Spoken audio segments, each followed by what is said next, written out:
Monsieur Note. Oui, merci Madame la Présidente, Madame la Vice-Présidente, chers collègues.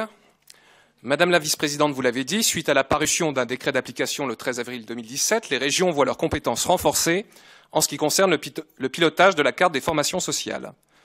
En effet, les régions se voient désormais confier la responsabilité de délivrer des agréments visant à autoriser tout organisme désireux de dispenser une formation sociale.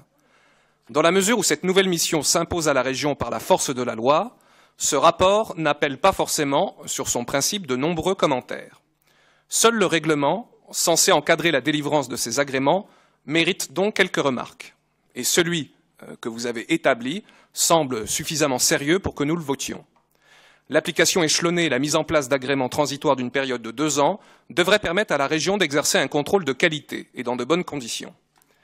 J'ai toutefois une question concernant les aspects financiers.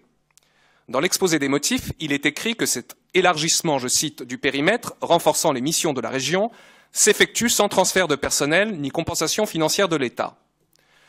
Au-delà de la pointe de regret et d'amertume que l'on devine dans cette phrase, j'aurais voulu savoir si les services de la région avaient déjà pu évaluer les coûts supplémentaires générés par ce transfert de compétences et de charges.